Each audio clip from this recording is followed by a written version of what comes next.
할렐루야. 8월 16일 주일예배 오신 여러분들을 환영합니다. 이 시간에 우리 다 같이 일어나셔서 우리 하나님 앞에 찬양하며 서로 문안 인사를 드리면서 예배를 시작하겠습니다. 다 같이 일어나셔서 서로 축복하며 주의 이름으로 환영합니다. 주의 이름으로 사랑합니다. 우리 고백하며 찬양하겠습니다.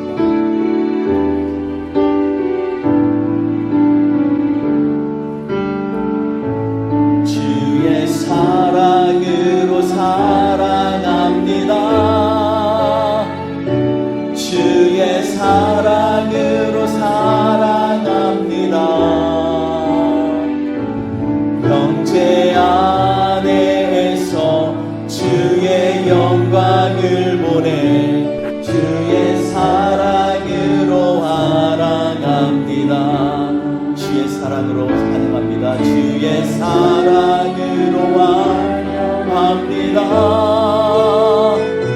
주의 사랑으로 환영합니다.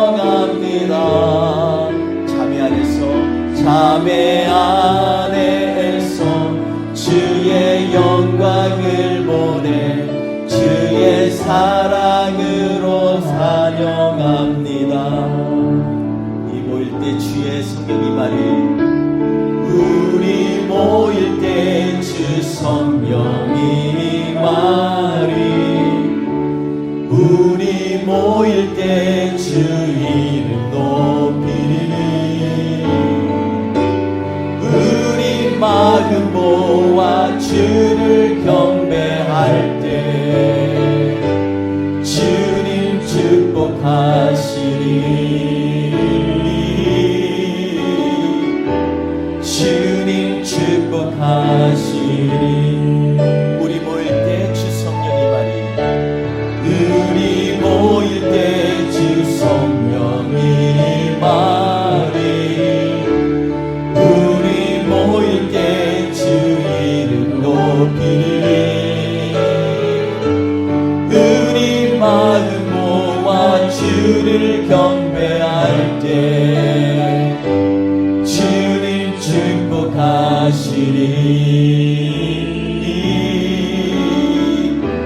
주님 축복하시리. 아멘. 우리 다 같이 자리에 앉으시겠습니다. 이 시간에 우리의 삶 가운데 항상 우리를 증거하시고 보증하시는 분이 한 분 계십니다. 그 성령님이 계시기 때문에 우리 예배가 예배답게 될 수가 있고, 그 성령께서 증거하시기 때문에 예수 그리스도의 진리의 말씀이 우리의 마음속에 들어올 수가 있습니다.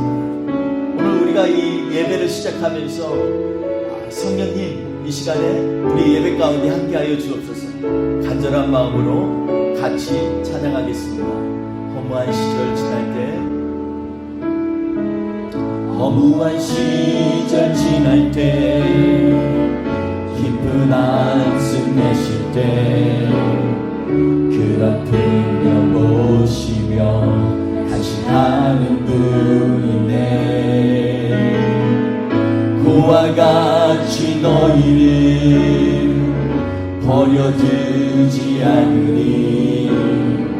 내가 너희와 영원히 함께하리라. 억눌린 자 갇힌 자, 자유함이 없는 자, 피난처가 되시니 성령님 계시네. 주의 영이 계신 곳에 참 자유가 있다네. 진리의 영이신 성령이 오셨네. 함께 고백합니다. 성령이 오셨네. 성령이 오셨네. 내 주에 보내신 성령이 오셨네. 우리 인생 가운데 친히 찾아오셔서 그 나라 끈끈하게 하시네.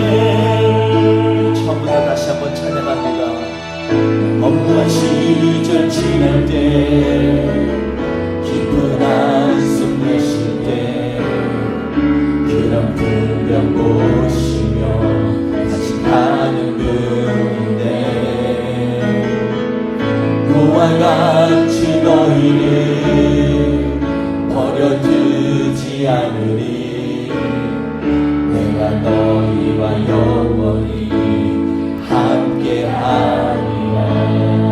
억눌린 자 갇힌 자 억눌린 자 갇힌 자 자유함이 없는 자 피난처가 되시는 성령님 계시네. 주의 영이 계신 곳에 참자유가 있다네. 진리의 영이신 성령이 오셨네. 우리 같이 성령님을 모셔드리며 찬양합니다. 성령이 오셨네. 성령이 오셨네. 내 주에 보내신 성령이 오셨네. 우리 인생 가운데 친히 찾아오셔서 그 나라 끈끈해 하셨네. 성령이 오셨네. 성령이 오셨네. 성령이 오셨네. 내 주에 보내신 성령이 오셨네. 우리 인생 가운데 친히 찾아오셔서 그 나라 끈끈해 하시네. 그 나라 끈끈해 하시네. 우리 하나님께서 이 마지막 때일수록 우리에게 주신 사명을 우리가 한 번 더 우리 마음속에 되새김질하기를 원합니다. 주님께서는 우리로 하여금 하나님의 사역의 대리자로 우리를 부르셨습니다. 우리가 수고하고 또 열심으로 하나님의 일을 감당하는 것을 하나님께서는 기뻐하시고 또한 하나님의 생명책에 기록하시고 내가 너와 함께하리라고 약속하셨습니다.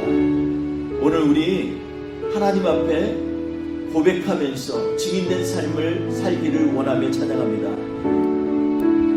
밤이 많도록 수확도 없는 지친 어부에게 주님은 찾아오셨네.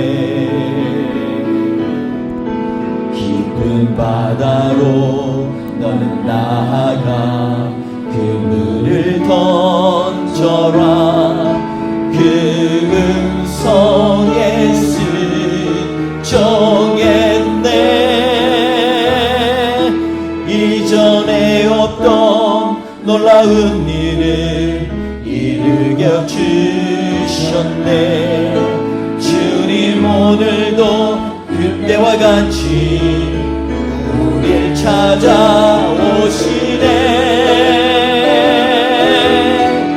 내가 너희로 사람을 낳는 어부되게 하리.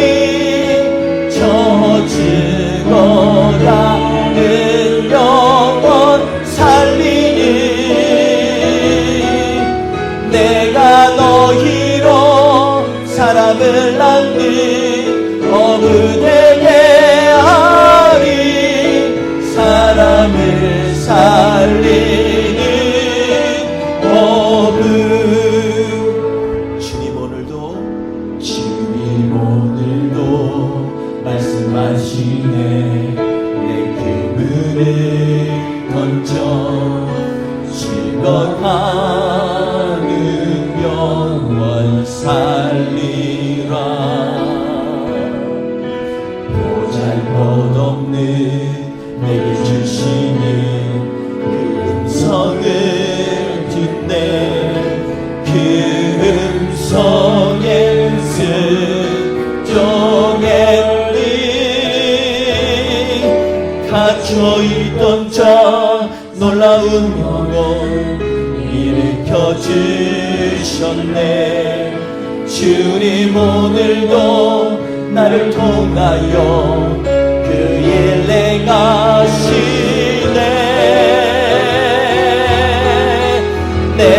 내가 너희로 사람을 낚는 어부 되게 하리. 저 죽어가는 영혼 살리니 내가 너희로 사람을 낚는 어부 되게 하리. 사람을 살리는 어부. 우리 이 시간에 같이 한 목소리로 통성으로 기도합니다. 하나님, 우리를 통하여서 주의 나라가 이 땅에 임하게 하여 주옵소서. 아직도 예수 그리스도를 알지 못하는 영혼들에게 우리의 입술을 통하여, 삶을 통하여 증거하게 하여 주시옵소서. 우리 간절히 하나님 앞에 통성으로 기도합니다. 할렐루야. 하나님 아버지 감사합니다. 주님, 우리를 주님의 자녀 삼아주시니 감사합니다. 이 시간에 하나님 아버지 앞에 간절히 기도합니다. 우리를 통하여서 하나님의 뜻이 이 땅에 이루어지게 하여 주옵소서. 하나님 아버지, 세상에 아직도 예수 그리스도를 알지 못하는 수많은 영혼들이 있는데 그들에게 복음을 전할 수 있게 하여 주옵소서. 그들에게 하나님의 말씀이 들려지게 하여 주옵소서. 우리의 입술을 통하여서 하나님 아버지 고백할 때, 우리의 기도를 통하여서, 우리의 삶을 통하여서 예수 그리스도가 증거되게 하여 주옵소서. 오늘 이 시간에도 하나님 아버지, 우리의 결단을 통하여 주님이 역사하실 줄 믿습니다. 우리 주님 앞에 다시 한번 고백하며 주님의 놀라운 은혜를 찬양하겠습니다. 주님, 오늘도 말씀하시네. 주님, 오늘도 말씀하시네. 내 그물을 던져 죽어가는 영혼 살리라. 것 없는 내게 주시니 그 음성을 들네. 그 음성에 전하리. 갇혀있는 자 상한 영혼을 일으켜 주시네. 주님, 오늘도 나를 통하여 그 일 행하시네. 내가 너희로 사람을 낚는 어부 되게 하리. 저 죽어가는 영혼 살리니 내가 너희로 사람을 낚는 어부 되게 하리. 사람을 살리는 결단하는 마음으로 내가 너희로 사람을 낚는 어부 되게 하리. 저 죽어가는 영혼 살리니 너희로 사람을 낚는 어부 되게 하리. 사람을 살리는 어부. 그렇습니다. 사람을 살리는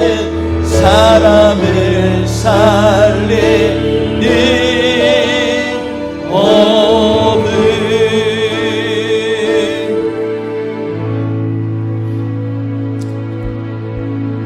이 시간에 사도신경으로 하나님 앞에 신앙 고백하시겠습니다. 나는 전능하신 아버지 하나님, 천지의 창조주를 믿습니다. 나는 그의 유일하신 아들 우리 주 예수 그리스도를 믿습니다. 그는 성령으로 잉태되어 동정녀 마리아에게서 나시고 본디오 빌라도에게 고난을 받아 십자가에 못 박혀 죽으시고 장사된 지 사흘 만에 죽은 자 가운데서 다시 살아나셨으며 하늘에 오르시어 전능하신 아버지 하나님 우편에 앉아 계시다가 거기로부터 살아있는 자와 죽은 자를 심판하러 오십니다. 나는 성령을 믿으며 거룩한 공교회와 성도의 교제와 죄를 용서받는 것과 몸의 부활과 영생을 믿습니다. 아멘. 우리 다 같이 찬송가 25장 면류관 벗어서 함께 찬양하시겠습니다.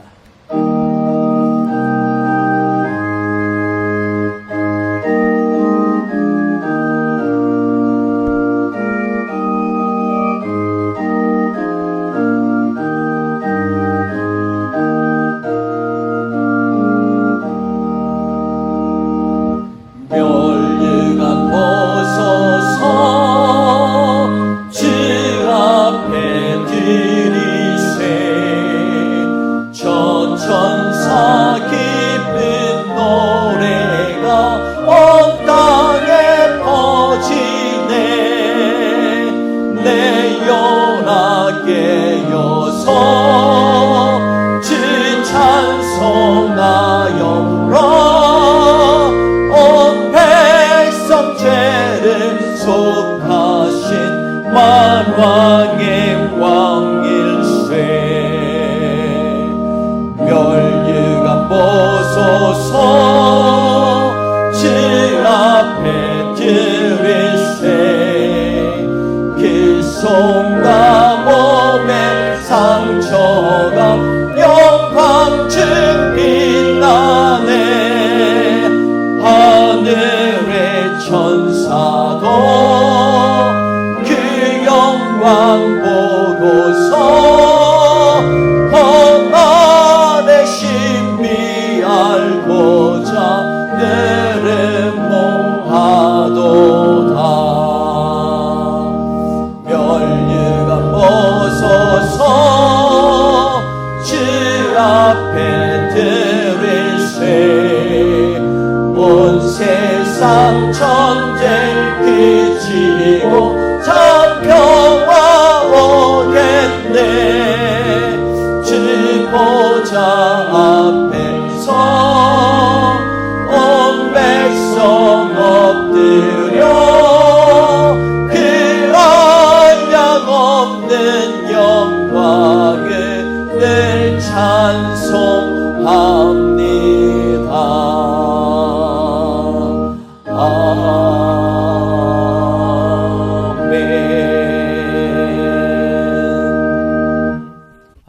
말씀은요 요한계시록 11장 1절에서 14절 말씀으로 같이 하나님의 말씀을 묵상하며 나누도록 하겠습니다.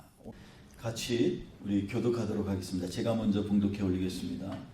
또 내게 지팡이 같은 갈대를 주며 말하기를 일어나서 하나님의 성전과 제단과 그 안에 경배하는 자들을 측량하되 성전 바깥 마당은 측량하지 말고 그냥 두라. 이것은 이방인에게 주었은즉 그들이 거룩한 성을 42달 동안 짓밟으리라. 내가 나의 두 증인에게 권세를 주리니 그들이 굵은 베옷을 입고 1260일을 예언하리라. 그들은 이 땅에 주 앞에 서 있는 두 감람나무와 두 촉대니 만일 누구든지 그들을 해하고자 하면 그들의 입에서 불이 나와서 그들의 원수를 삼켜버릴 것이요 누구든지 그들을 해하고자 하면 반드시 그와 같이 죽임을 당하리라. 그들이 권능을 가지고 하늘을 닫아 그 예언을 하는 날 동안 비가 오지 못하게 하고 또 권능을 가지고 물을 피로 변하게 하고 아무 때든지 원하는 대로 여러 가지 재앙으로 땅을 치리로다.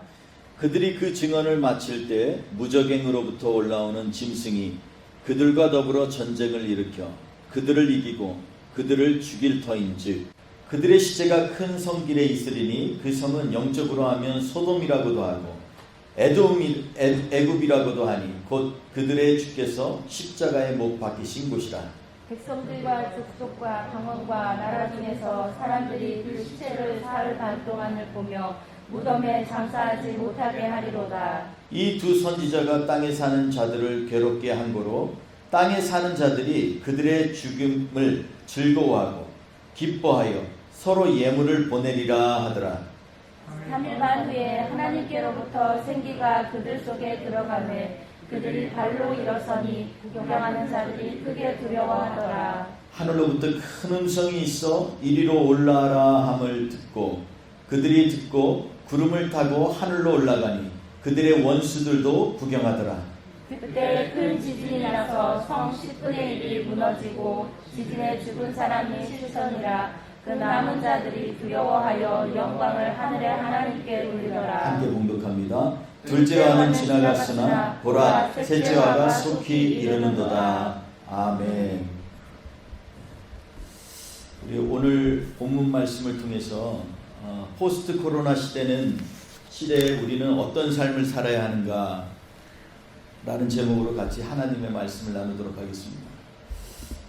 갑자기 포스트 코로나 얘기를 하게 되는데, 코로나 전염이 될 때부터 계속해서 세상 사람들은 코로나 다음에 우리가 어떻게 될까 이런 거에 굉장히 관심이 많고, 그것들에 대해서 많은 그런 학자들이 앞으로의 어떠한 일이 벌어질까 얘기도 하고 그것들을 갖다가 경고해 주기도 하고 이런 일들이 많았습니다. 그럼에도 불구하고 오늘 요한계시록에 있는 말씀이 왜 이것과 관계 있는가에 대해서 우리가 살펴보면, 사실은 요한계시록에 있는 말씀을 묵상하면서 요한계시록의 말씀이 어떤 부분은 은유적으로 우리에게 말씀을 해주시는 게 있고요, 어떤 거는 상징성을 가지고 우리에게 얘기를 하는 경우가 있습니다. 그래서 현실과 전혀 상관이 없어 보이는 것 같은 그러한 얘기들이기 때문에 우리한테 다가오지 않았지만, 요즘 들어서 코로나 팬데믹 시대에 우리가 우리 사회를 보면요, 우리가 비논리적인 일들이 많이 일어나고 있습니다. 그리고 예전에 상상하지 못했던 일들도 지금 현저히 일어나고 있습니다. 그렇기 때문에 이런 관점에서 우리는 하나님께서 성경 맨 마지막 요한계시록을 통해서 우리에게 들려주시고자 하는 메시지를 우리가 깨달아야 될 줄 압니다. 왜냐하면 하나님께서는 세상에 창조주시고 우리의 삶의 주관자 되시는 분이시기 때문에 그렇습니다. 아멘. 그래서 오늘 말씀 가운데에서 우리가 나누면서, 우리가 요한계시록 11장을 지금 하고 있는데, 계속해서 요한계시록 9장에서부터 다섯째 나팔 소리의 재앙, 여섯 번째 나팔 소리의 재앙을 얘기하고, 그리고 9장 후반부에서 10장까지는 중간에 하나님께서 얼마나 우리를 위하여서 길이 참으시고 교회를 통하여서 복음을 전하고 하나님의 나라에 대한 메시지를 전하고 있는지에 대해서 우리가 계속해서 나눠왔습니다. 오늘 이 말씀을 통해서 다시 한번 우리가 생각할 때, 그러면 우리가 어떠한 삶을 살 것인가에 대해서 곰곰이 묵상하면서 오늘 말씀을 좀 나눠보려고 합니다. 10년 전만 해도 사람들은 포스트 모더니즘이란 말이 굉장히 익숙해졌습니다. 그러니까 근대주의의 다음에 오는 것을 포스트 모더니즘이라고 그러는데요. 포스트 모더니즘을 한마디로 정의할 수가 없습니다. 이 말 자체부터 굉장히 우리가 좀 혼란스럽습니다. 그냥 말 그대로 제일 쉽게 이해할 수 있는 것은 모더니즘 다음에 오는 것으로 이해하면 됩니다. 그래서 어떤 학자도 이것을 한마디로 정의할 수가 없습니다. 왜냐하면 너무나 많은 일들이 다양하게 일어나기 때문에 그것을 갖다가 정의할 수 있는 것은 그냥 한 가지 뿐입니다. 모더니즘 다음에 오는 것이다.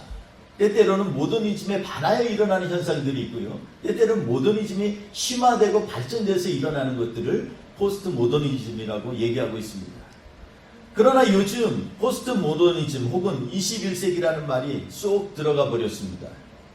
전 세계를 덮친 걷잡을 수 없는 전염병과 죽음 앞에서는 시대정신이라든지 혹은 어떻게 생각을 가져야 하는지에 대한 고민은 마치 쓸데없는 거칠의 정도로 보이는 모양입니다. 그래서 지금은 전혀 다른 차원의 전쟁에 사람들은 뛰어들었다라고 말하고 있습니다.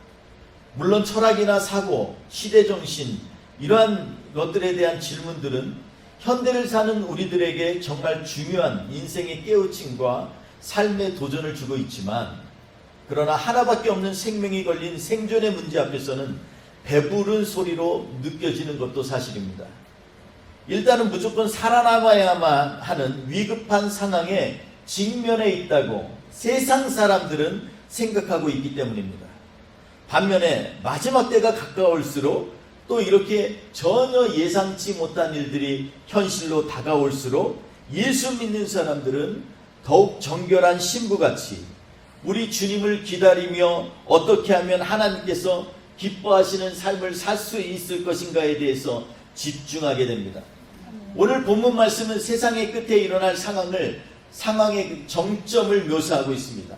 다섯째 천사의 나팔소리와 여섯째 천사의 나팔소리를 통해서 하나님의 인침을 받지 아니한 사람들에게는 죽음 같은 극렬한 고통의 시간과 세상 사람의 3분의 1이 죽음을 당하는 무서운 그러한 미래가 예언되어 있다는 것입니다. 그럼에도 불구하고 일곱째 나팔소리가 있기에 전에 하나님께서는 아직도 세상의 사람들에게 회개함으로 하나님께 돌아올 수 있는 길을 여셔서 진노의 잔을 쏟지 않고 계시다라는 것입니다.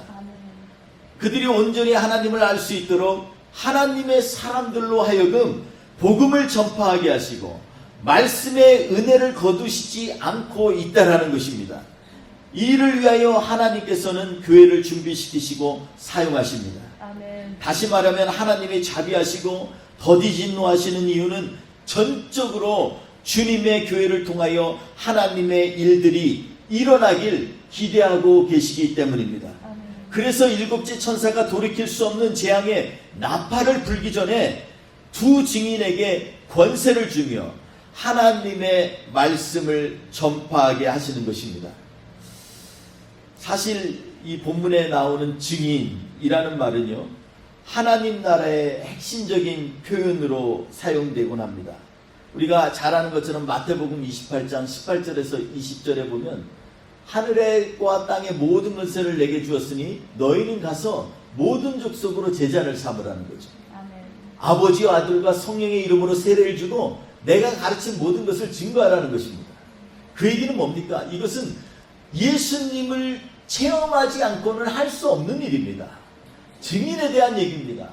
마가복음 16장 17절 이하의 말씀에 보면 믿는 자에게는 이런 표적이 따르리니 곧 그들이 내 이름으로 귀신을 쫓아내며 새 방언을 말하며 뱀을 집어 올려며 무슨 독을 마실지라도 해를 입지 아니하며 병든 사람에게 손을 얹는 즉 나으리라. 아멘.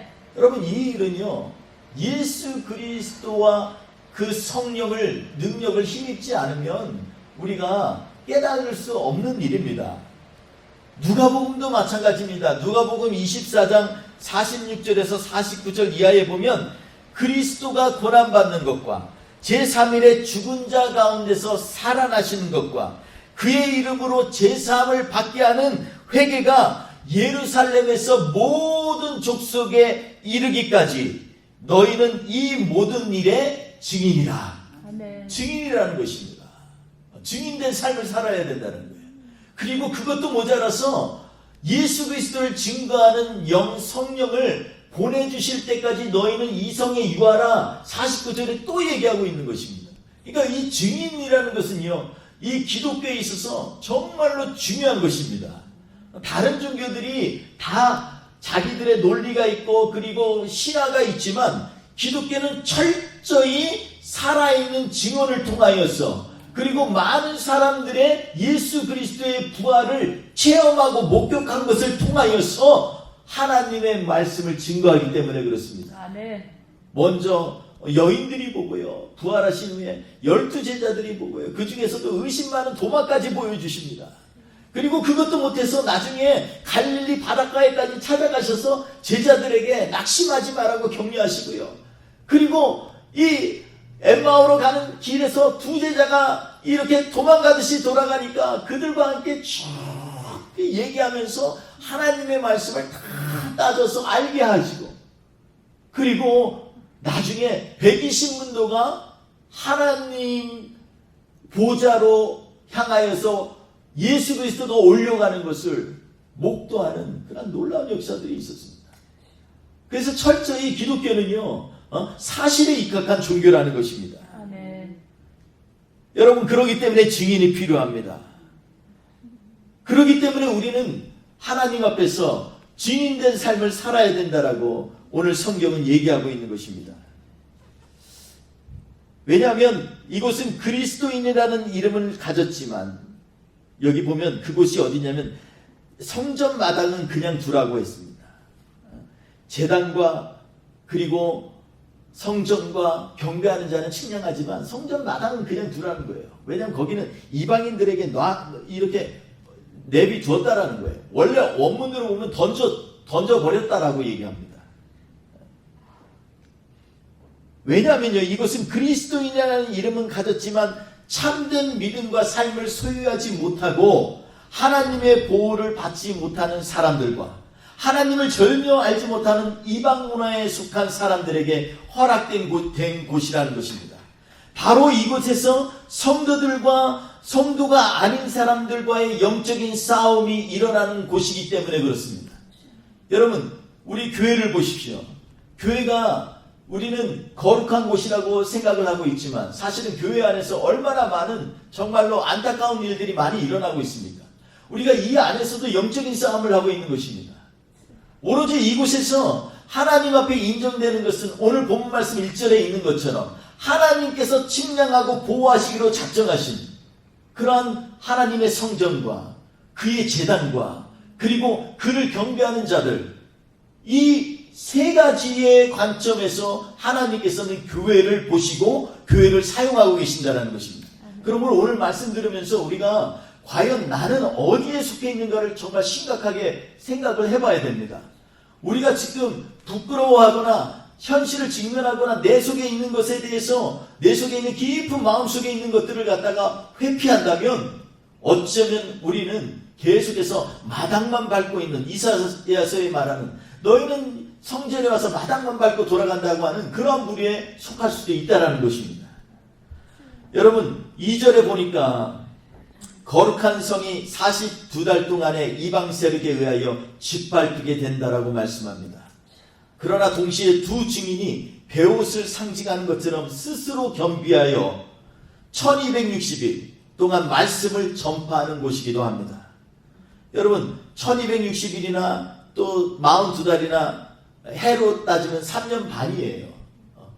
그러니까 우리가 이것을 갖다가 사람의 계산으로 해서 3년 반 더하기 3년 반 하면 7년 완전수, 그러니까 이것을 갖다가 이렇게 생각해서 할 수도 있지만 하나님의 그러한 계획은요 동시에 이루어질 수도 있어요. 그리고 요한계시록에 있는 말씀은요 마지막 때에 이루어지는 것 같지만 깊이 묵상을 해보면 예수 그리스도가 승천하신 이후에 이 요한계시록의 특성들이 2000년 동안 계속해서 심화되고 발전되는 가운데 있습니다. 그러므로 사실 제가 여섯 번째 천사의 나팔소리의 재앙까지의 이 재앙들을 보면 지금 전 세계에 일어나고 있는 일들과 너무나 유사합니다. 여러분 지난주에 베이루트에 폭파된 거 아시죠? TNT 폭탄 150톤밖에 안 돼요. 그런데 완전히 그 베이루트라고 하는 그 아름다운 도시에 거의 유명한 곳에 있는 항구와 중심으로 있는 데는 완전히 중투화되어 버렸어요. 핵폭탄도 아니에요. TNT 150톤밖에 안 되는.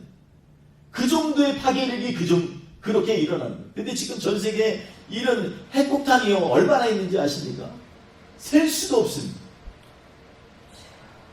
미국은 안전할 것 같죠. 미국에 있는 핵폭탄 한두 개만 터져보세요.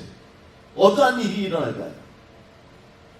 여러분, 예전에 우리가 현실적으로 생각지 못했던 일들이 지금 정말로 계속해서 일어나고 있습니다. 누가 한 가지 전염병이 이토록 전 세계를 갖다가 완전히 쓰러뜨리고 넘어뜨리고 그리고 분리하고 그리고 서로 싸우게 만들지 누가 알았겠습니까? 그러나 두 증인은 여기에서 말한 이 두 증인은요 그동안에도 하나님의 말씀을 전파한다고 얘기하고 있습니다. 나중에 이것이 왜 교회인지를 설명을 하겠지만 이 두 증인의 이 삶은요 교회의 삶과 일치합니다. 우리가 이것을 잘 우리가 깨달아야만 합니다. 1970년대 80년대만 해도 우리나라에서는요 기독교 문화와 삶의 방식이 세상 사람들을 압도했습니다. 제가 중학교 고등학교 때 이 교회가 제일 재미있는 곳이었어요. 밖에 나가라고 해도 잘 안 나가요. 교회에 살죠.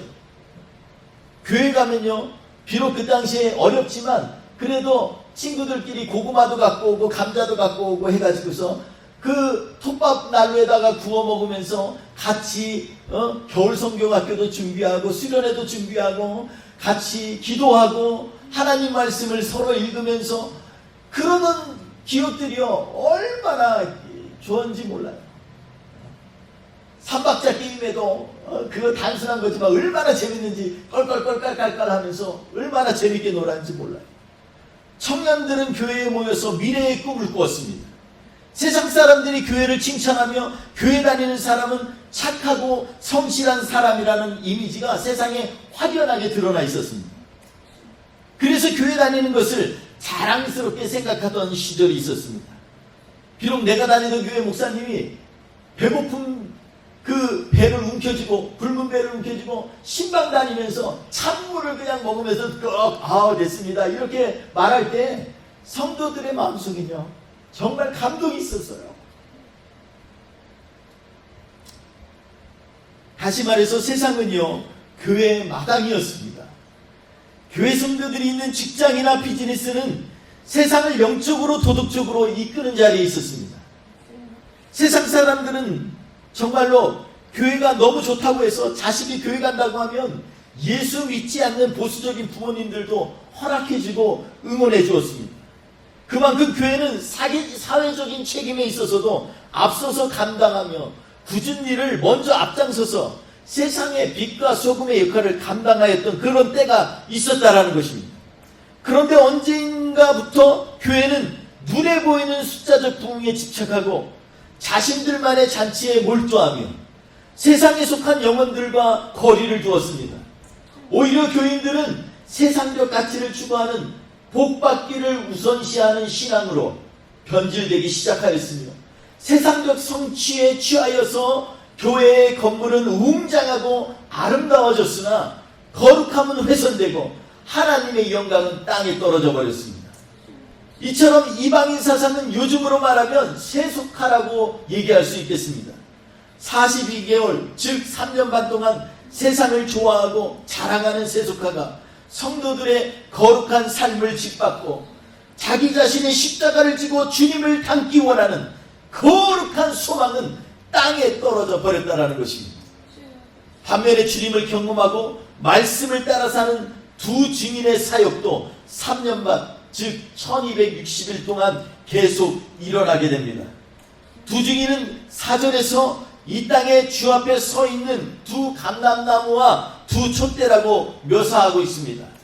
다시 말하면 올리브 기름을 공급하는 그러한 감람나무며 빛을 내는 촛대로 두 증인을 설명하고 있는데 이 뜻은 성령의 기름 부으심으로 세상의 빛을 비추는 교회를 의미하는 것입니다. 사실 두 증인은 6절의 내용을 유출해 보면 엘리야와 모세와 깊은 관련이 있어 보입니다. 엘리야는 이스라엘의 가장 패역한 시절에 3년 반 동안 비를 오지 않도록 주의 능력으로 선포하고 기도하였더니 비가 내리지 아니하였다라고 열왕기하에 기록되고 있습니다. 모세는 애굽의 압제에서 이스라엘 백성을 구해내기 위해 하나님께서 함께 하시어서 강물을 피로 변하게 한 선지자입니다. 다시 말해서 하나님께서는 교회에 엘리야의 영과 모세의 영을 주셨다라는 것입니다. 그래서 이 약한 세대에 속한 이들에게 하나님의 능력을 힘입어 세상의 세속적인 삶에서 돌이키게 하십니다. 또한 세상 사람들에게 하나님의 뜻을 전파하는 너무나 고귀한 일들을 위하여 하나님께서는 성도들을 하나님의 증인이 되도록 부르고 계십니다. 아멘. 그리고 주님의 교회의 성도들은 세상의 핍박과 압제가 점점 더 거셀지라도 성령의 능력으로 세상을 이겨나가도록 하나님 나라의 백성으로 부르심을 받았습니다. 아멘.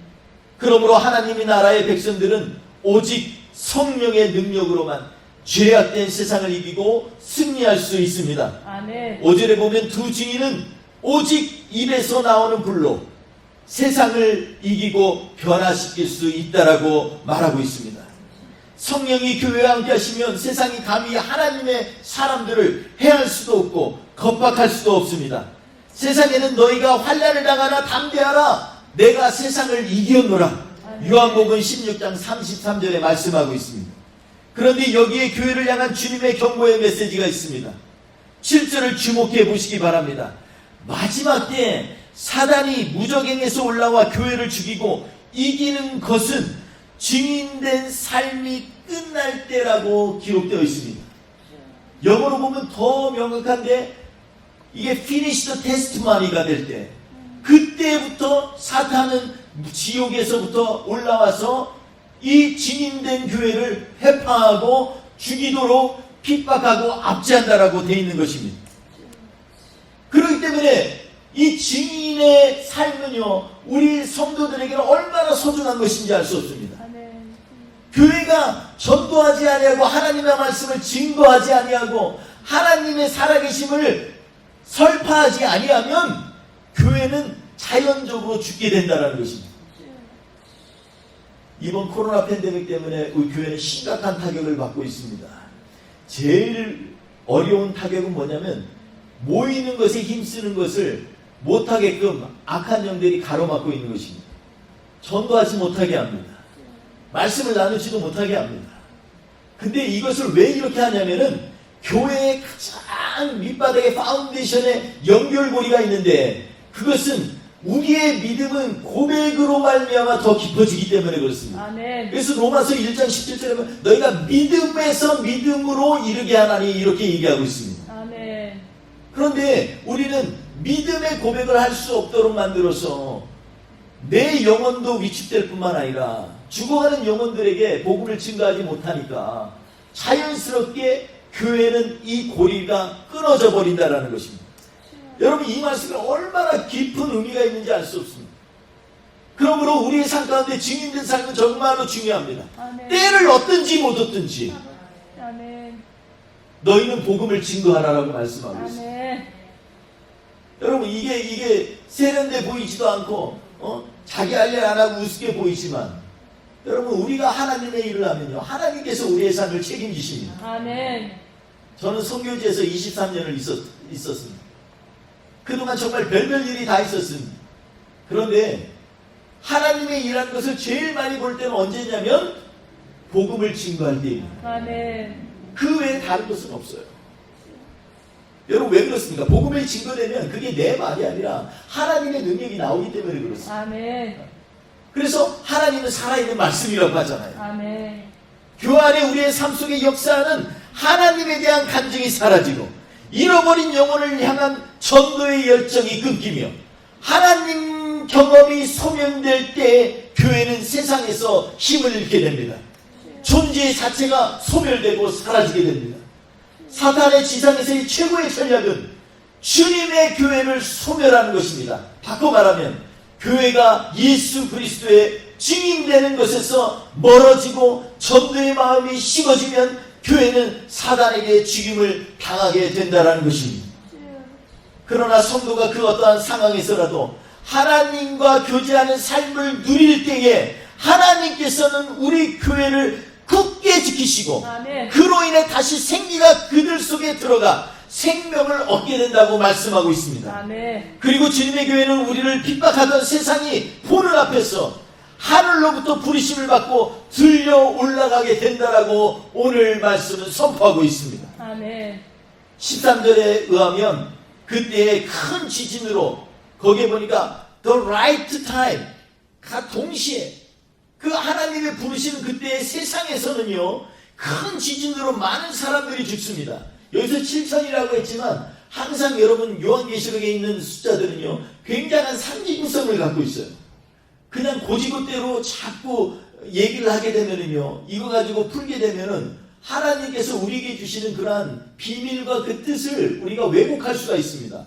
그러므로 오늘 말씀 가운데에서 하나님 앞에서 부르심을 받은 이 교회들을 이 올라갈 때 동시에 세상에는요, 큰 지진이 일어났는데 죽은 자들이 7,000명이라고 했어요. 그러니까 이거는 수많은 사람이 죽었다는 얘기입니다. 그리고 남아있는 사람들, 죽지 않은 사람들은요, 그때서야 비로소 하나님 앞에 영광을 돌립니다. 근데 제가 볼 때는 여기까지도 하나님께서 구원하세요. 왜냐하면 십자가에 달리실 때 이 오른편 강도도 그 한마디에 주님 나를 기억하옵소서, 이 한마디에 네가 나와 함께 오늘 내 낙원에 이르리라 말씀하시잖아요. 근데 여기에서까지는 하나님이 구원하신다는 거예요. 그렇기 때문에 우리에게 이 전도의 사명, 증거하는 사명이 얼마나 중요한지 모릅니다. 제가 뭐 목사에 불과하지만 선지자도 아니지만 요즘의 그러한 징조나 흐름을 보면 정말 주님 오실 때가 그렇게 멀지 않았습니다. 뭐 세상에 뭐 여러 가지 우리 인생에 얼마 되지 않아요. 안전장치 세우고 뭐 다 한다고 계획을 해도 그건요 사람이 계획할지라도 하나님께서 부숴버리면 아무것도 아닙니다. 하나님이 이끄셔야 그 계획도 일어나는 거예요. 어쩌다가 자기 계획 세운 게 우연이 된 거 혹은 하나님이 은밀히 도우신 것 때문에 사람들이 교만할 필요가 전혀 없습니다. 하나님께서는 우리 교회를 통해 세상을 부끄럽게 하시고 그리고 하나님을 세상의 주인으로 인정하게 하신다는 것입니다. 아멘. 얼마나 놀라운 일입니까? 이 일을 두 증인, 즉 하나님의 교회를 통하여 행하시겠다고 약속하신 것입니다. 저는 여기서 두 증인은 이것은 성경 전체를 통해서 예수 그리스도 메시아를 증거하는 그런 말씀이라고 저는 생각을 합니다. 구약에 있는 구약시대 예수 그리스도가 오심을 전과 후로 나눠서 예수 그리스도를 오기 전에 예수님의 초림에 대해서 기대했던 그리고 그것을 앙망했던 그러한 사람들에게 그리고 또 예수 그리스도 이후에 다시 오실 주님을 정말 갈망하면서 소망하는 그러한 성도들의 모임 이것이 바로 저는 두 증인이라고 보게 됩니다. 여러분 그러므로 하나님의 교회를 통해서 행하시겠다고 하신 약속입니다. 그렇다면 과연 우리는 포스트 코로나의 시대에 어떠한 삶을 살아야만 하겠습니까? 한마디로 말하면 증인의 삶을 살아야만 한다는 것입니다. 아멘. 증인이란 자신이 목격하고 체험한 것을 다른 이들과 나누는 사람을 의미합니다. 여러분 본문에 나오는 증인은 무엇을 목격하고 체험한 것일까요? 다시 1절로 돌아가면 첫째로 증인은 하나님의 성전 신앙을 회복하는 사람들이라는 것입니다. 하나님의 성전이 침량되어졌다라는 것입니다. 그럼 하나님의 성전이라는 것이 무슨 의미일까요? 고린도전서 3장 16절에 보면 사도 바울은 고린도 교회 교인들에게 이렇게 말합니다. 너희가 하나님의 성전인 것과 하나님의 성령이 너희 안에 거하시는 것을 알지 못하느냐? 반문하고 있는 것입니다. 다시 말하면 우리 몸이 하나님의 거룩한 성전이라는 것입니다. 그리고 우리가 회개함으로 그 몸이 하나님의 거룩한 성전으로 회복되면 우리 안에 성령이 계시게 되고 성령이 역사하시게 된다는 것입니다. 아멘. 만약 우리 몸이 하나님의 거룩한 성전이라면 성전으로서 거룩한 삶을 살아야만 합니다. 예수 믿는다고 하면서 몸은 세상을 좋아하고 제약된 세속적인 삶을 살면 안 됩니다. 여러분 아브라함의 조카 롯을 보십시오. 그는 삼촌 아브라함이 하나님의 말씀을 쫓아갈 때 함께 동행한 사람입니다. 삼촌이 어려울 때에도 기근이 심해 애국까지 내려갈 때에도 아브라함과 함께 동행했습니다.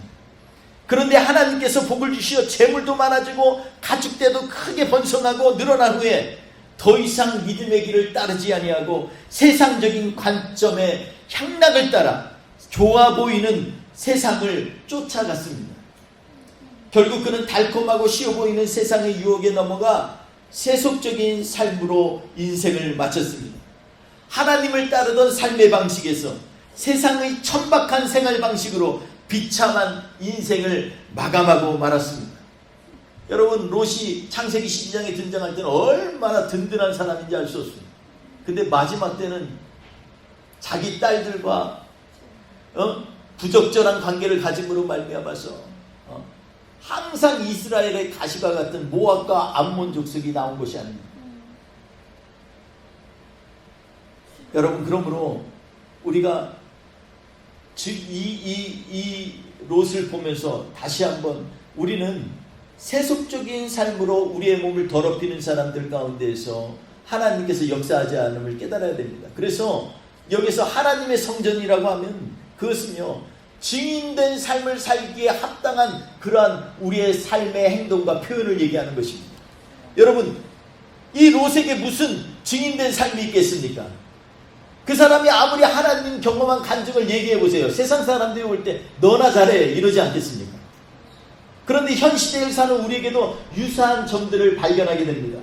교회 밖에 나가면 도무지 예수 믿는 사람인지 아닌지 분간이 안 되는 사람들이 있습니다. 세상에서는 정직하지 않고 속이는 일에 능한 기독교인들이 많다는 얘기가 들려올 때마다 참 부끄러운 생각이 들게 됩니다. 예수 믿는 사람들은 하나님을 배신하거나 세상 사람들로 하여금 하나님을 욕되게 해서는 안 되겠습니다. 이런 사람들은 증인의 삶을 살 수가 없습니다. 디모데후서 3장 5절에 바울 사도가 디모데에게 이렇게 간곡히 부탁합니다. 경건의 모양은 있으나 경건의 능력을 부인하는 자니 이 같은 자에게서 너는 돌아서라. 아멘. 여러분, 단호히 돌아서라는 거예요. 교회는요, 사랑이라는 이름으로 너무나 많은 죄성들을 수용하고 포용하게 됩니다. 그러니까 교회가 부패하고 자꾸 여러 가지 이게 바이러스가 침투하는 것처럼, 그리고 마치 누룩 하나가 이렇게 떨어진 것처럼 죄성이 퍼지는 거 아닙니까? 잘못된 걸 잘못됐다고 얘기할 수 있어야 된다는 것이죠. 믿음의 모양은 있는데 믿음의 능력과 행함이 없는 사람은 오히려 증인의 삶은 고사하고 하나님을 부끄럽게 만드는 자가 됩니다. 둘째로 제단을 회복하여야만 한다는 것입니다. 아멘. 다시 말하면 예배가 중요합니다. 아멘. 예배를 실패하면 모든 것을 실패하는 것이 됩니다. 예배라는 것은 꼭 교회에 와서만 드리는 것이 예배가 아닙니다. 하나님과의 깊은 관계를 갖는 것, 하나님과의 깊은 교제를 갖는 것도 다 예배입니다. 아멘. 그러므로 예배를 실패하면요, 우리 인생에서 모든 것이 실패합니다. 본문에서도 제단을 측정합니다. 하나님께서는 우리의 예배가 하나님을 기쁘시게 하는 산제사가 되길 기대하고 계십니다. 아멘. 유다왕 아하스를 보십시오. 요담 왕의 아들이었고 할아버지는 우시야 왕이었습니다. 할아버지, 아버지 둘 다 성경에서 뭐라고 하냐면 하나님 보시기에 정직게 행한 왕이었다고 기록되어 있습니다. 특히 아버지 요담 왕은요, 역대하 27장 6절에 보면 여호와 앞에서 바른 길을 걷는 왕으로 소개되고 있습니다. 그런 아버지를 가졌던 아하스가 근데 오히려 하나님 보시기에 악한 왕이 되었습니다. 왜냐하면 자신의 욕망을 이루기 위하여 자기가 전통적으로 부모님에게 물려받은 이 놀랍고 축복된 삶의 모양을 다 버렸기 때문입니다. 자기 아들을 이방신에게 불태워 제사하는 끔찍한 왕으로 전락하고 말았습니다. 아수르 왕에게 잘 보이려고 그 왕이 섬기는 아수르 신의 제단 모양까지 가서 그대로 양식을 베껴가지고 예루살렘에 보내서 제사장에게 똑같이 제단을 만들라고 얘기합니다. 그리고 하나님께서 모세에게 알려주시고 제시해 주신 놋제단은요, 북쪽으로 치워버렸습니다. 그리고 모든 유다 백성들에게도 아수르 신의 제단에서 제사를 드리게 합니다. 더 이상 예배가 아닙니다. 예배의 순전함은 사라지고 예배 안에 여러 가지 프로그램과 내용들로 가득 차게 되는 것입니다. 그리고 열왕기하 16장 15절에 가면 자신이 하나님께 제사 드리고 싶을 때에만 놋제단을 사용하라고 제사장에게 명령합니다. 여러분, 자신이 아쉬울 때만 하나님께 예배하고 다른 때에는 우상을 섬기겠다라는 것입니다. 교회 와서는 하나님을 예배하고 밖에 나가서는 세상 것을 쫓고요.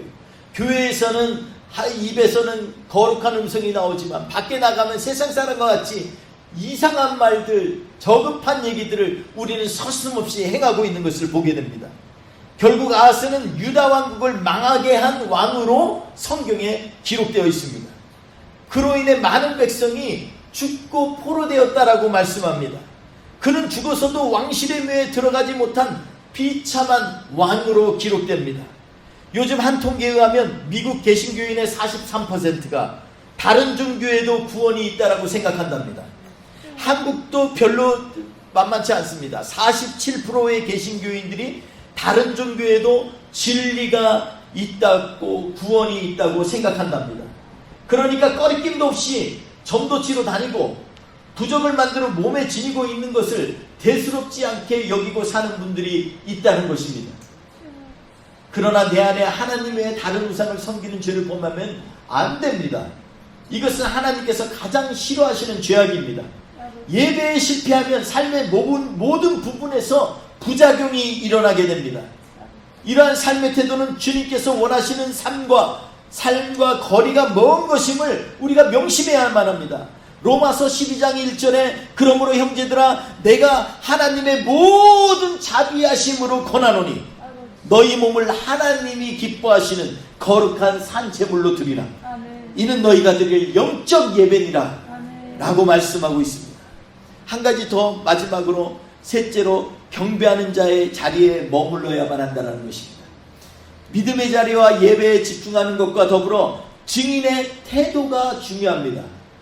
경배하는 자리가 중요하다는 것입니다. 항상 잊지 말아야 할 것은 나는 그리스도의 보혈로 용서함 받은 죄인인가, 은혜 입은 자라는 생각 위에 신앙생활을 하는 것입니다. 아멘. 우리는 예배자입니다. 아멘. 우리는 예배자입니다. 아멘. 저는 이 말할 때마다 얼마나 감격이 되는지 알 수가 없어요. 예배자라는 것입니다. 아멘. 이 생각은 아주 쉬워 보이지만 실제로는 그렇지가 않습니다. 시간이 지나면 어느새 내가 예배의 주인이 되어 있는 위험한 상황에 직면하게 됩니다. 우시야 왕을 보십시오.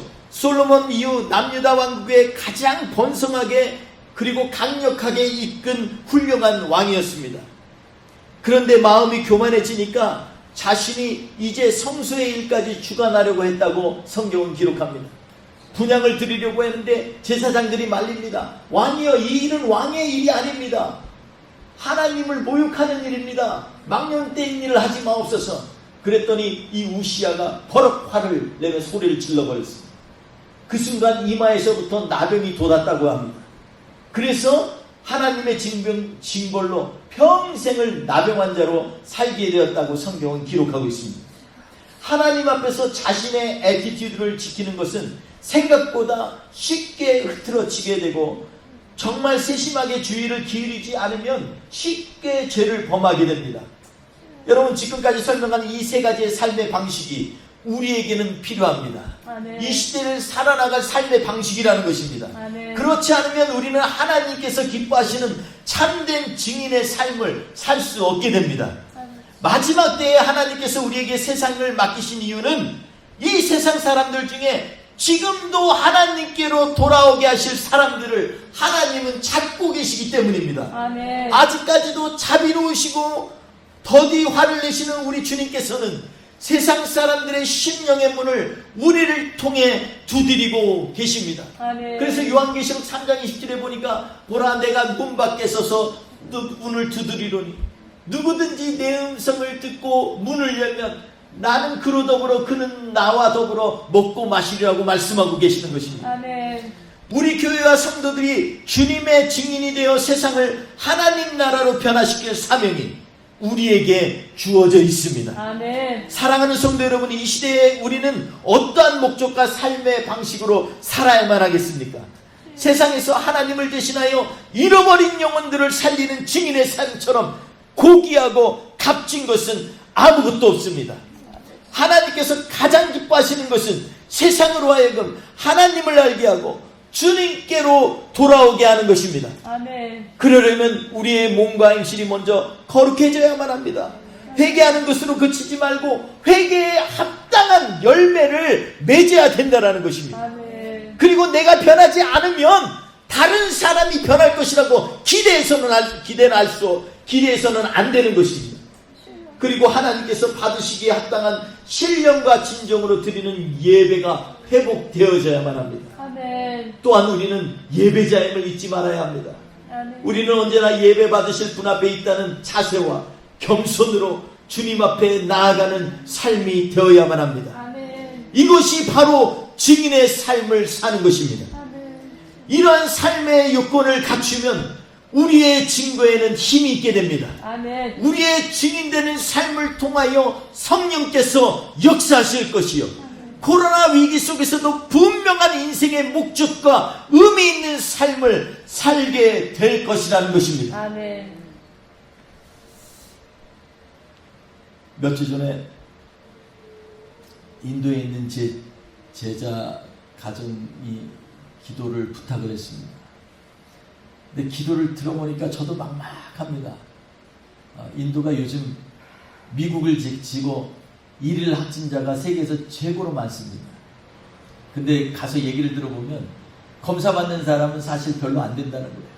생각해보세요. 인구가 14억인데 그 가운데 그 중국처럼 아예 그냥 강력하게 통제하고 문 닫아버리고 막 문을 대못으로 받고 이러는 나라는 아니고요. 인도는요 굉장히 민주주의가 발전이 잘 되어 있습니다. 그런데 문제는 뭐냐면 그러고 나니까 전부 다 통행 금지령이 내려서 뭘 할 수가 없어요. 저희가 비아르라는 곳에서 학교를 지금 진행하고 있는데 학생들이 안 오니까 학비를 못 받아요.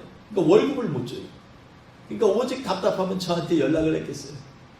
제가 속으로는 그랬습니다. 너나 나나 똑같아. 그냥 없어도 그냥 사는 거야. 살다 보면 하나님 앞에 하나님을 바라보면 주님이 책임지셔. 속으로는 그렇게 얘기했어요. 근데 겉으로는 제가 차마 그렇게 얘기하면 너무 낙심할 것 같아서 제가 얘기했어요. 스리칸트인데 이름이 스리칸트 걱정하지 마. 너희 가정을 하나님이 지키실 거야. 하나님께서 오늘도 네가 그 외지에서 선교사로 있다가 이제 좀 정착하려고 한 400명이나 되는 학생들을 갖다가 가르치며 열심히 사는데 하나님이 그냥 두시겠어? 하나님이 분명히 일하실 거야. 네가 매일마다 예배드리고 고아들 데리고서 같이 그들에게 말씀 증거하며 지인된 삶을 살았는데 하나님이 그냥 두시겠어? 그러면서 제가 격려를 막 했어요. 근데 제가 새벽마다 기도할 때 되면 주여 어찌하옵니까? 이 생각밖에 안 들었어요. 그래도 제가 그렇게 격려했기 때문에 기도는 더 간절하게 됐습니다. 근데 딱 그때부터 3일째 되던 날 어떤 일이 일어났냐면 저희 누이가 미국에 사는데 누이가 연락이 왔어요. 근데 갑자기 대뜸 인도는 어떤 일 얘기하는 거예요. 그래서 성령이 감동을 주셔서 인도 지금 굶으면서도 그냥 버티지 얘기를 했어요. 먹을 게 없어요.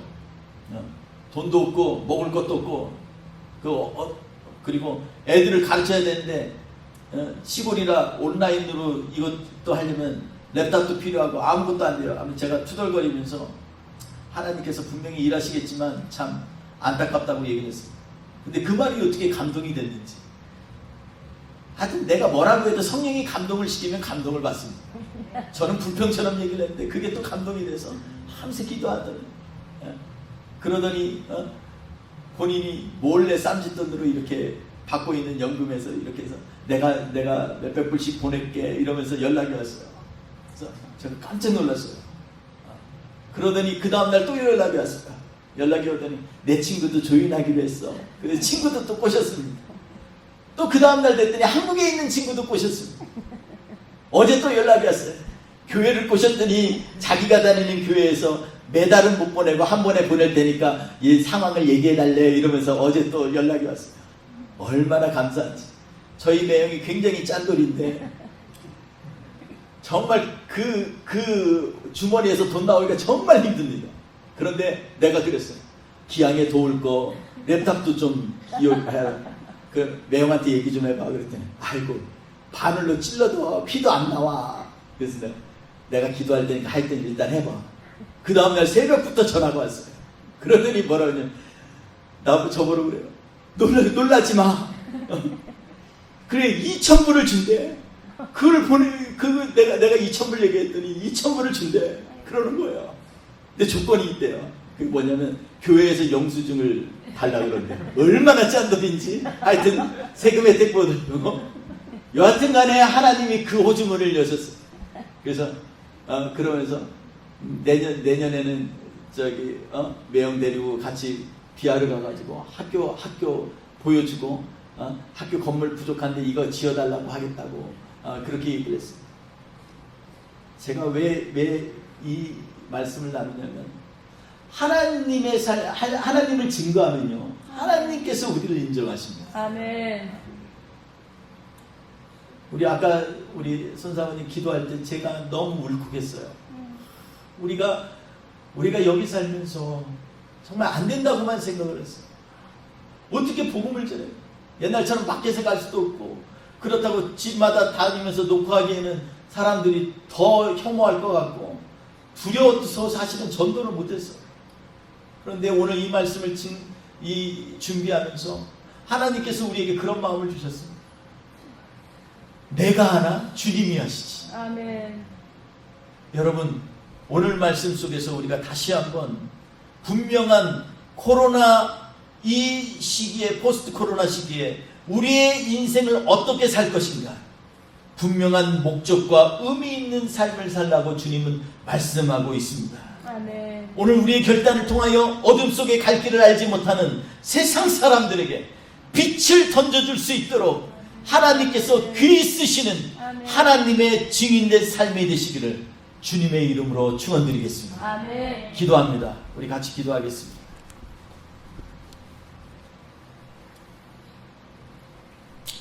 우리 이 시간에 하나님 앞에 간절하게 우리 기도하면서 짧게 기도했으면 좋겠습니다. 우리가 이 시대에 우리는 어떠한 삶을 살아야 되겠습니까? 요한계시록 11장 말씀을 통해서 주님께서는 우리에게 증인의 삶을 살라라고 말씀을 하고 있습니다. 하다못해 가족들에게, 자식들에게도 하나님의 말씀을 증거할 때 놀라운 역사가 일어날 것입니다. 오늘 다시 한번 주님 앞에 우리의 마음을 고백하면서, 주님, 이 한 주 동안 증인의 삶을 살게 해주세요. 때를 얻든지 못 얻든지 복음을 증거하고 예수 그리스도를 자랑할 수 있도록 우리의 삶을 하나님이 이끌어 주옵소서. 우리 같이 기도하는 마음으로 찬양하시겠습니다. 495장입니다. 익은 곡식 거둘 자가 없는 이때에 누가 가서 거둘까? 내가 어찌 게으르게 앉아 있을까? 어서 가자. 우리 박수치며 찬양합니다. 보내주소서, 보내주소서. 재단 숯불 내 입술에 대니 어찌 유정할까? 주 나를 보내주소서. 아멘. 주가 다니으나 주가 부르나 따르는 자 적도다. 주의 삶은 모든 곡식을 어서 거두로다. 보내주소서, 보내주소서,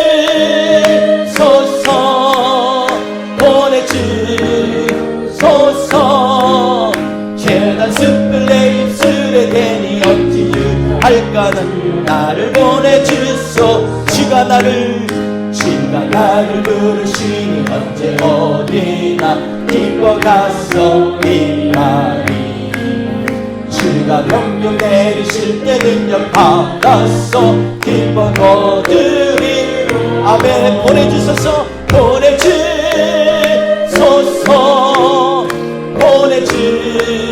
보내주소서.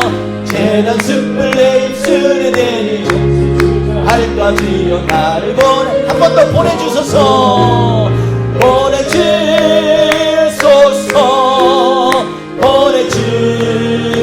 보내주소서. 재단 숯불 내 입술에 대니 억지 유저할까? 주 나를 보내주소서. 기도하겠습니다. 하나님 아버지 감사합니다. 주님, 우리를 사랑하셔서 하나님의 자녀로 불러주시고 우리를 통하여 주의 나라를 이룰 수 있도록 해주시니 감사합니다. 오늘 우리에게 주신 말씀처럼 정말로 우리의 삶이 증인의 삶으로 하나님 놀랍게 변화되게 하여 주시옵소서. 때를 얻든지 못 얻든지 주님을 증거하는 우리의 삶이 되어서 주님을 기쁘시게 하고 주님의 마음을 흡족하게 하는 하나님의 사람 되게 하여 주시옵소서. 오늘도 주님 앞에 정성껏 귀한 헌물을 드렸습니다. 기도를 드렸습니다. 정성을 드렸습니다. 하나님 앞에 간구를 드렸습니다. 드린 모든 손길과 기도 가운데 주님 임재하여 주셔서 하나님 아버지 우리의 기도가 하나도 땅에 떨어지지 않게 하여 주시고 이 마지막 때에 하나님 정말로 기뻐하시고 인정받는 그러한 주의 사람 되게 하여 주옵소서. 성령이 늘 붙들어 주셔서 악한 박영수가 틈타지 못하게 하여 주시고 더러운 병균과 귀신이 떠나가게 하여 주시며 우리의 삶이 늘 건강할 수 있도록 하나님 붙들어 주시옵소서. 하나님 이 한 주도 주님의 손에 맡깁니다. 매일말 시간을 아끼게 하여 주시고 때를 따라 넘는 은혜가 우리의 삶 가운데 늘 따라다니며 주의 인자하심과 긍휼하심이 우리의 삶 가운데 임하게 하여 주시옵소서. 오늘도 우리와 함께 예배를 참석하지 못한 우리의 귀한 성도님들 계십니다. 어디 있든지 주님 함께 하여 주시고, 특별히 질병 때문에, 바이러스 때문에 두려워하고 걱정하는 그러한 마음이 있다면 이 시간에 주님 함께 하여 주셔서 그 입술에 고백으로 주님이 오늘도 역사하십니다 고백할 때 그 삶과 가정 가운데 놀라운 역사가 있게 하여 주옵소서. 사랑하는 성도님들의 기업들을 지켜주시고 비즈니스가 흥황되게 하여 주시고, 하나님 아버지 그로 말미암아서 우리 스스로가 만족하는 삶이 아니라 주 그리스도를 증거하는 삶이 될 수 있도록 주여 인도하여 주시옵소서. 이 한 주도 승리케 하실 주님을 찬양하며 예수님의 이름으로 기도했습니다. 아멘. 지금은 우리 구주 예수 그리스도의 은혜와 아버지 하나님의 극진하신 사랑하심과 성령님의 동행하시고 역사하시고 함께하시고, 이 시간에 하나님 앞에서 증인의 삶을 살기로 결단하는 우리 귀한 성도님들과 권성님들 머리 위에, 그리고 우리 뿌리 깊은 교회 공동체 위에 애틀란타의 잃어버린 영혼들과, 그리고 이 코로나 팬데믹 가운데 고통받고 하나님 앞에 부르짖는 우리 교회들 위에, 그리고 전세계에 뻗어나가 있는 우리 귀한 선교사님들 머리 위에 지금부터 영원토록 함께하시기를 간절히 축원하옵나이다. 아멘.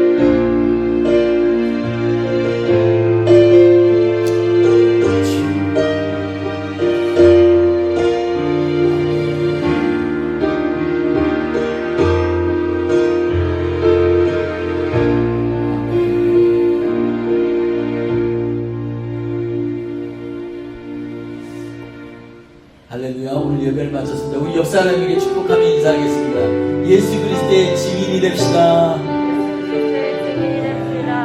주님께서 우리와 함께 하십니다.